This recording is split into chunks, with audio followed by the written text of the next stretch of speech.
What is up, everybody? I'm NoLuxEven, and today we are going to be taking a look at my first game on the brand new patch of Storybook Brawl. So I'm moving around some things, I'm figuring out where everything is at in this layout, and we're also going to be playing Goldilocks. As a reminder, I am 11-0 with Goldilocks. 11 games, 11 crowns, crazy. That's not even the main story that we're dealing with today. We're talking about the fact that we've got a brand new patch, and we're also going to basically do everything that I wanted to do in this patch in my very first game.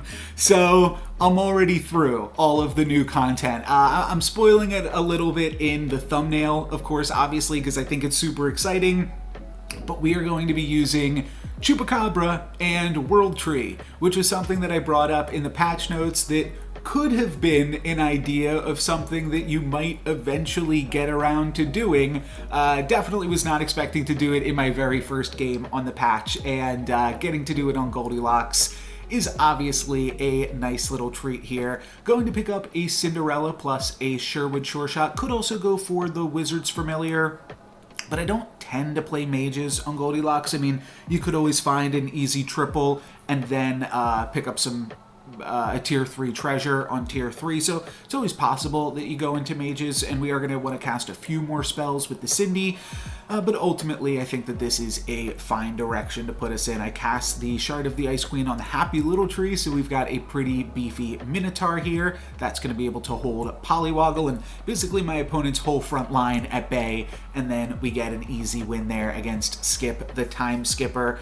And we've got some interesting decisions to make. It's always awkward, or I won't even say awkward. There's just a lot of options when you see a True Love's Kiss in the shop on 3.0 as Goldilocks. It's always tough to figure out how to deal with that, and there's also a prized pig, which I'm also always interested in because obviously you hit this power spike as Goldilocks, and you could potentially sometimes take advantage of that by playing Prize Pig. And we have a Humpty Dumpty here as well, so I am going to wind up going for this. And then I'm also going to lock on to a 3-cost character plus a True Love's Kiss, and that'll be even easier to work with if we grab the win and get to keep our prized pig alive here, which looks like a very real possibility. We're going to trade our Humpty for 2 gold here for my opponent's prized pig. We will see that the new update still has me lagging a little bit when the eggs are cracked, but we get to pick up another prized pig here, and we can True Love's Kiss any of our 3-cost characters. That could be Princess White, or it could be Sleeping Princess. I'm going to go for the Sleeping Princess, which gives us a Vulture.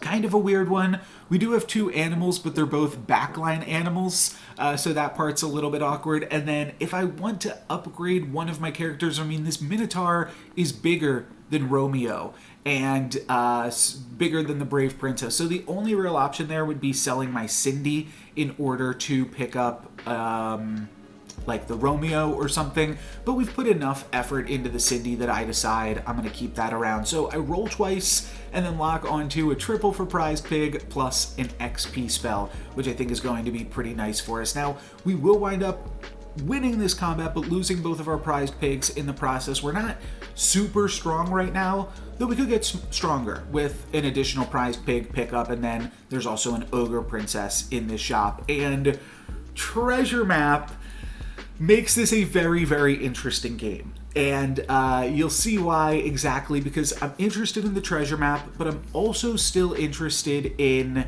the Wish Upon a Star. Now, one thing that I should have done here is bought and sold the baby root before locking onto this shop, but we're going to actually still make good on that now by selling off the Cindy. And one of the reasons that I'm now clear to sell off the Cindy is I do not want to activate Cindy with my treasure map. So we're going to go ahead and get rid of that. Next turn, we're going to have 8 gold. So we're going to pick up this Wish Upon a Star, then we're going to pick up one more tier 3 character. Maybe we could sell Princess White, pick up a tier 4 character, but we did learn in my last video that we're free to lock these types of shops on a 0.2 going into a 0.4. This won't take away our Cindy aspect. Now, I was a little bit curious if we were to, oh, but we do still get the bonus gold from the level up on Cindy, so that's interesting.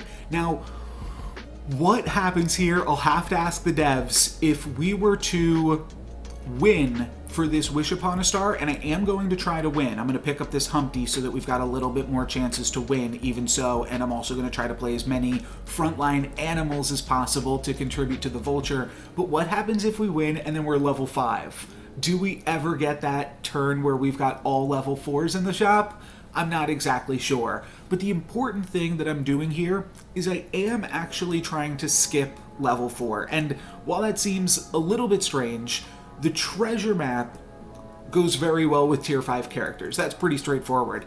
And we're going to see a bunch of tier 5 characters as Cinderella. So the plan is, or not Cinderella, as Goldilocks. Sorry, Goldie. So, the plan here is to just pick up as many tier 5 characters as possible and then try to grab a tier 7 treasure. And you can tell by the thumbnail already exactly how that's going to work out for us. But before we do that, we've got to pick up some tier 4 characters. So we're going to pick up a Gingerbread Knight because we just went down to below 20. And then I'm going to try out the new Chupacabra. Seems like it's okay here. We've got 2 Ogre Princesses to be able to pump up, so that's kind of cute as well. And then to finish off the turn, I'm going to go for a 4 Glory. That is going to potentially give us an additional tier 5 character, which is sweet. And then I think I might sell off 3 characters, the Golden Chicken plus 2 more, to pick up the Puff Puff and just add a little bit more power to my board. Now, I don't actually have to do that, and I don't think that I do. It would potentially help us win the 4 Glory, so there is some desire to do that. But like I said, the main goal here is to hit level 5, pick up as many 5 characters as possible, and try to activate the treasure map. So that is primarily where my mind is focused on right now. The 4 Glory spell, or not the 4 Glory, the Ride of the Valkyrie is going to cause a little bit of lag as well. And then we're going to attack very nicely into my opponent's monster there. So this works out really well. We get 2 slays with the Ogre Princess. We don't get the 4 Glory, but we do get a bonus soul attack. Maybe we only got 1 slay there, but it doesn't matter. We've got 9 Sea Terrors in the shop, so that's basically as good as we could have asked for. I do want to at least consider the Holy Grail, but the Holy Grail only really works if we find an XP spell this turn and next turn, which I think is just honestly a little bit too much to ask, so that's not going to work out. But what does work out for us now is everything is a monster, so Chupacabra gets to pump up everything, and also everything's an animal, and everything's a dwarf. Everything's an everything. We already know that by now with the World Tree, but it's a pretty reasonable power spike here, and we are up against the Ghost. So I'm going to wind up putting in the Prized Pig eventually after thinking about it, and then I'll lock onto the Cupid. But I think this is a pretty great way to get back into the game. We were down to 16, now we're slaying with Chupacabra. That gives everything everywhere plus 1 attack, including future good boys and things like that. So there is a lot that we can do with this, and we walk away from this combat with some additional gold from the Prized Pig, and now we gotta go for the Puff Puffs. Everything's a Puff Puff. You can see everything in the shop has plus 2 attack. One of those is from the Chupacabra, and what's the other bonus attack from? I thought it was from the Minotaur, but we're not even playing a Minotaur anymore. Did I slay twice with Chupacabra? Sorry, I gotta go back and look at that, because why does everything have... Oh, I'm sorry, it's because Chupacabra slayed once in this combat. This one. So Choop slays once here. Sorry about that. I was just verifying all of that with myself. So Choop slays once here, and then once everything turns into a monster, all of those things are going to get the bonuses as well. And that's how I thought it would work in the patch notes, but it's nice to grab some confirmation here. So first, just the Ogre Princesses get that plus 1 attack, but you'll see as soon as I pick up the World Tree, everything else is going to get an additional plus 1 attack here as well, I think. Ooh, no, you know what I actually think is happening? Oh, I see. I got confused. sorry, there's a lot going on in this one. Everything does get the +1 from the Chupacabra. When we activate the World Tree, you'll see the Cupid goes from 2 to 3 once we grab this treasure. But the other thing happening is we've got the Minotaur here, making things complicated. Sorry about that. We got a new patch. We got a whole new board, a lot of new stuff to take in. I'm sure some of you appreciate some slower stuff and me breaking it down, but I was just second-guessing myself. But there we go. Chupacabra gets to give +1 attack to everything that we currently have, everything in the shop, everything that we would summon as well. And all future good boys is like the important part there, and Puff Puff will be exactly the same. So I do want to pick up Puff Puff. This is some nice scaling onto the board. And I do think I still want to pick up a Cupid. That's going to add some additional just power to the board in general, power to the players here. And then I think, pick up a Baba Yaga just to make this Cupid be even sillier. We'll cut out the prized pig for the time being. I am somewhat interested in Lancelot here too, but I'm not quite sure if I really just have the space to pick it up. Looks like I am indeed going to go for it. Oh, and then I noticed that there's a Shoulder Fairies. Shoulder Fairy is a really, really strong card when you've got World Tree, and it actually just gets to look at the 9 Sea Terror. So it's basically just a free upgraded 9 Sea Terror as far as the stats of all of it goes. So that's obviously pretty cool. I'm going to add that to the board and then lock onto the Lancelot. Give us a little bit of a stronger board just for this individual turn. My opponent with double Feasting Dragons, looking pretty strong themselves, though.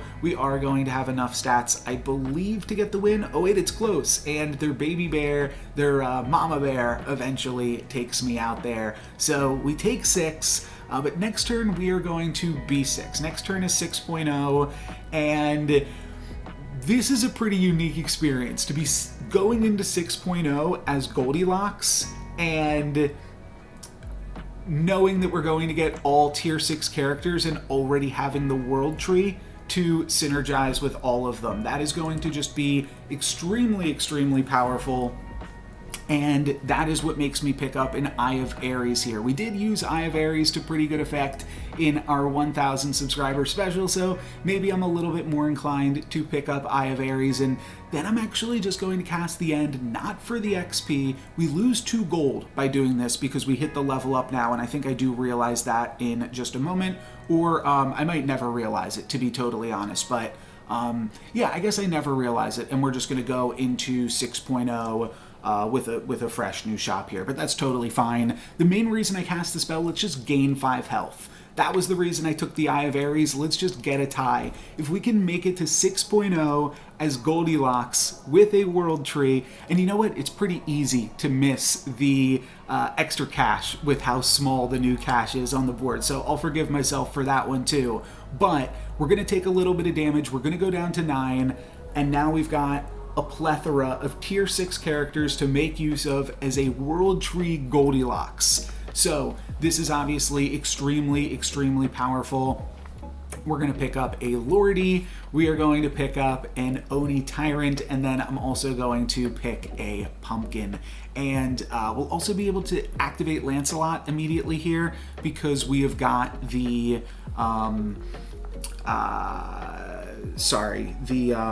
the Lordy, which activates that, and I am unfortunately going to wind up selling off my Princess White, but it was cute. I didn't even talk about that last turn. The reason that we got the Eye of Ares was because everything was a dwarf, so everything that we purchased contributed to that Princess White, and does give us a little bit more stats here, but ultimately I want to sell that off for Pumpkin, and then we're going to cash in with a tier 5 treasure from Lancelot, still playing these Puff Puffs because they're still pretty good scaling, though my opponent's going to turn one into a pig, and that'll wreck some of our plans here. But you can still see when we summon things off the Pumpkin, they're getting all of those Puff Puff bonuses and all of those Chupacabra bonuses, so all of that is really, really sweet. And then we'll pick up a Hand of Midas off of our Lancelot treasure. So at this point, I'm just rolling for good boy. I would settle for a Lordy. I even think about settling for a Lancelot,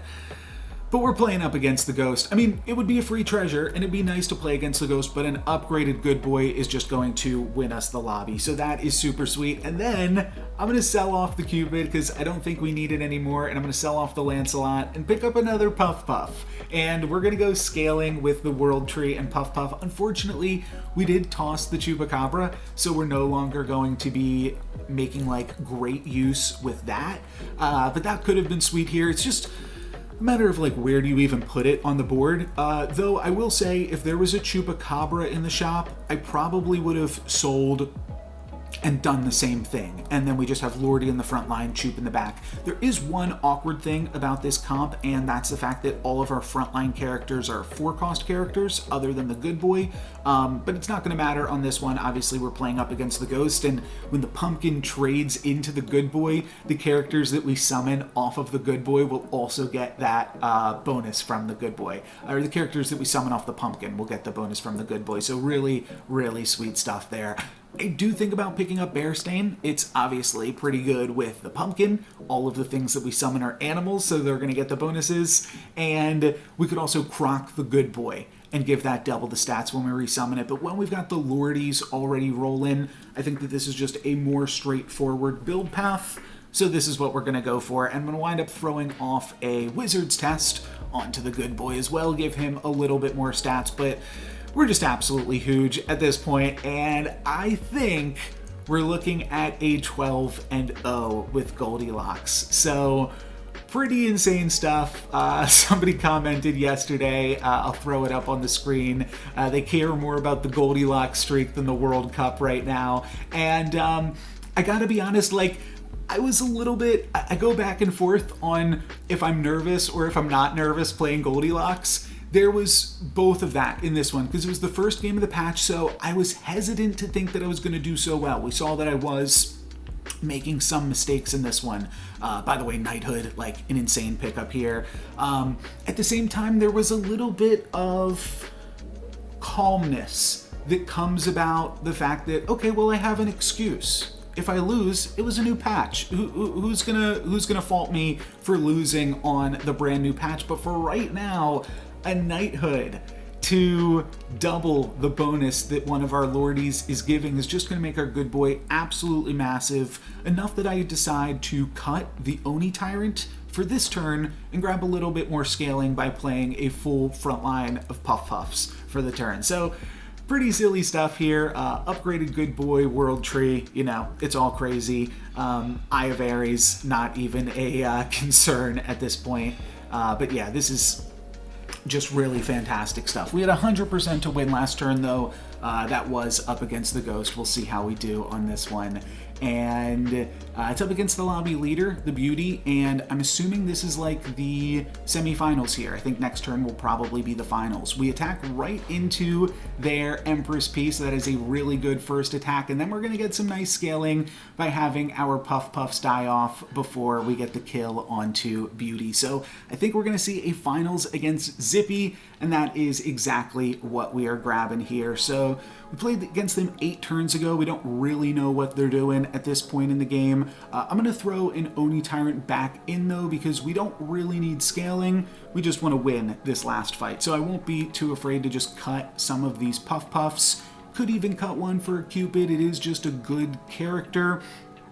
Though Cupid, when you give it a whole bunch of extra attack, is typically not as strong because it basically just becomes a ranged unit. So it's just not as exciting. But what is exciting is picking up another Lordy and then locking on to another Knighthood and a Echo Wood. So this is absolutely insane. The other thing that I'm going to do here, I brought this up a little bit, I'm going to frontline those Lordies and backline the Puff Puff. Main reason for that is now Pumpkin will spawn tier 5 characters instead of spawning tier 3 characters from those Puffies dying. So this is a huge power spike. Zippy is a scary hero to face in the final game, but so is No Luck's Given with a Goldilocks. Wouldn't want to be on the opposite side as that. They are going to pop the Pumpkin right off the rip, but all we have to do is dodge the Medusa hitting the Good Boy, and we're able to take it out with a Lordy, and with that, we've grabbed a win here. They do have a croc, and that croc does have a pumpkin, and they've got a summoning portal, so there are still chances to scam. Our good boy has still not died, but they don't really grab any scam options here. They've got a monster book, but that's just not going to be enough to take out my buffed up good boy and the rest of everything else that we got going on. So there we go. There is World Tree with Puff Puff and Chupacabra. Pretty great way to start off the new patch.